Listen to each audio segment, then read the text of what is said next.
안녕하세요. 여러분의 상구입니다. 주말 잘 보내셨나요? 오늘 호갱노노라는 앱을 보는데요. 여기 보이시는 동탄역 시범 우남 퍼스트빌 아파트가 조회수 1위더라고요. 실시간 인기 단지 1위.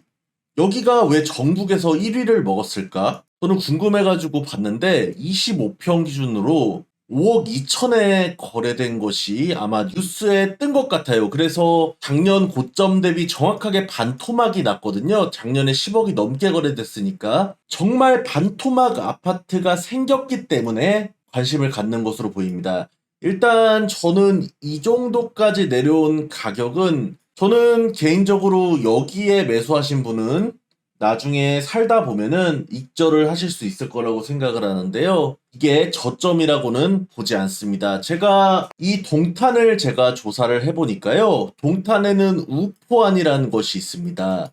우포한이 뭐냐? 여러분들 백화점에서 에루샤 들어보셨습니까? 에루샤? 에루샤가 뭐냐면 그 여자들이 좋아하는 여성분들이 좋아하는 브랜드 에르메스, 루이비통, 샤넬 이 세 가지 브랜드를 에루샤라고 부르더라고요. 그거랑 비슷하게 이 동탄에는 우포안이란 게 있었습니다. 그게 뭐냐면 우남, 포스코, 더샵, 한화, 꿈의 그린 이 세 단지를 묶어서 우포한이라고 부르면서 동탄역에 가장 가까운 걸어서 갈 수 있는 이 단지들을 동탄의 대장이다 라고 부르면서 우포한, 우포한 이렇게 말을 했습니다. 이 우포한 지금 어떻게 됐습니까? 지옥 같죠? 근데 웃을 게 아니에요. 동탄에서 우포한이 최고라는 것은 입지상 확실합니다. 그럼 이 우포한이 아닌 다른 단지들은 어떤 가치를 가지고 있을까요? 당연히 우포한보다 가치가 더 아래겠죠. 특히 이런 호수 하나 때문에 가격이 있는 이런 단지들은 굉장히 고평가되었다고 볼 수 있습니다. 동탄에서는 현재 밀고 있는 게 뭐냐면 GTX A 노선 강남까지 직결되는 동탄역 바로 앞에 끼고 있는 거 이게 호재 1번이고요. 그 다음 호재 2번으로 이런 산업단지나 뭐 화성의 삼성 디스플레이 이런 생산단지들이 많아서 직주 근접이다. 직장이 가깝다. 이렇게 2번으로 말씀을 하시는데요.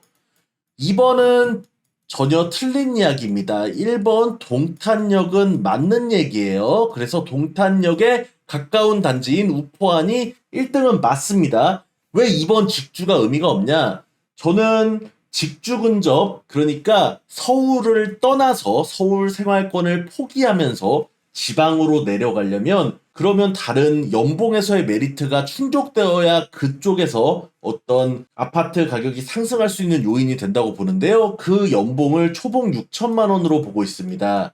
저는 초봉 6천만 원이 되지 않는 회사들은 직주 근접에서 부동산을 상승시키는 효과가 전혀 없다. 빵이다. 그렇기 때문에 직주 근접은 그냥 갖다 붙이는 거지 사실상 편하겠죠. 이런 단지에서 다니면 편하겠지만 부동산 가격을 올리는데 한계가 있다. 왜냐? 초봉 6천만 원 이상의 양질의 일자리가 아니기 때문에 초봉 6천만 원 이상이면 판교입니다. 판교 IT로 가셔야 돼요. 판교 IT로 가면 초봉 6천만 원의 인센티브 받고 5년 차 되면 억대 연봉 받습니다.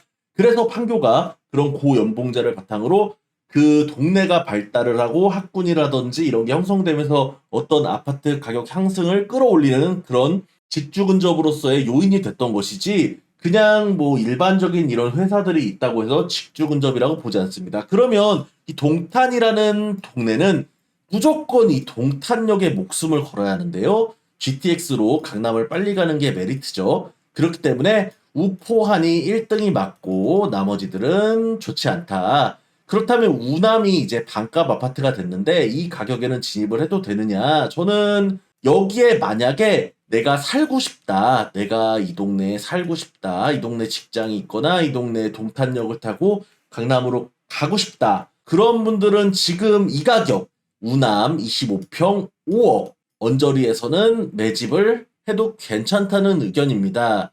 언더슈팅이 일어나서 4억대에 찍힐 수 있지만 저는 3억대까지 가기는 힘들다고 보고 있고요. 왜냐하면 우포한이기 때문이죠. 우포한은 걸어서 동탄역을 갈 수 있습니다. 동탄역에 걸어서 가는 단지랑 동탄역에 뭐를 하나 타고 마을버스라든지 접근하는 단지랑은 천지 차이입니다. 걸어서 가서 강남까지 15분 이렇게 가야지 의미가 있는 거죠. 그렇기 때문에 동탄역에 가까운 단지들은 이 우남 25평 5억을 기준으로 봐서 이 정도까지 급매가 나오고 급급매가 나오면 1주택자 내가 살려는 곳이다. 매수해도 괜찮다는 의견 드리겠습니다. 제가 아파트 폭락 이후에 매수해도 괜찮다는 의견을 낸 거는 처음이죠. 그런데 여기서 언더슈팅이 더 나올 수가 있다고 봅니다. 언더슈팅, 오버슈팅은 본래의 바닥이나 본래의 고점 대비해서 패닉셀, 패닉 바잉이 나오는 것을 말하죠. 패닉셀과 패닉 바잉까지는 예측할 수 없지만 지금 우남의 5억은 상당한 메리트가 있는 가격이다. 25평이 5억이면 34평은 한 6억 정도 할라나요? 6억 5천 정도 할라나요? 이 정도면은 동탄은 괜찮다. 왜냐? 동탄역이 확정이고 삽을 떴고 공사 중이기 때문이죠. 그리고 요즘에 부동산이고 주식이고 코인이고 전문가, 자칭 전문가라는 사람들이 공중파나 뭐 이런 데 나와가지고 예상을 하고 마치 알고 있었다는 것처럼 부동산이 힘들다, 떨어진다 이러고 있는데요. 부동산 이미 떨어졌는데 떨어졌다고 말하는 게 의미가 있습니까? 영화 관상에서 수양대군이 뭐라고 했습니까? 내가 왕이 될 상이냐? 왕이 될 상이라고 마지막에 울며 겨자 먹기로 얘기를 하지만 수양대군은 활로 아들을 쏘면서 이렇게 얘기합니다. 이미 내가 왕이 되어버렸는데 왕이 될 상이라니 이상하다. 이미 폭락하고 망했는데 망한다고 말하는 전문가들은 이상하다. 작년에 저처럼 작년 말에 고점 찍었을 때부터 이상하다고 말을 했어야죠. 투자, 시장, 주식, 코인, 부동산에는 전문가라는 사람들은 없습니다. 여기는 전문가가 없는 동네예요. 투자시장은 전문가라면은 재벌이 되고 수천조를 벌고 부자가 됐겠죠. 나와서 떠드는 사람들은 전문가가 아닙니다. 무조건 여기서는 실적으로 따지는 겁니다. 주식이면 매매 내역, 코인이면 코인의 매매 내역, 부동산이면 부동산의 매매 내역을 가지고 익절을 한 걸 가지고 이야기를 해야지 말로만 떠드는 전문가들은 의미 없다. 그렇기 때문에 전문가들 말을 듣지 마라. 그 사람들 작년에 무조건 오른다, 올해도 오른다, 5%, 10%라도 오른다 했던 사람들이 지금 이렇게 반값 터지니까 이제 와서 힘들다, 금리 얘기하고 떠드는데 전문가 아니다. 그냥 그런 사람들 걸러라. 여기까지 말씀드리겠습니다. 시청해주셔서 진심으로 감사합니다.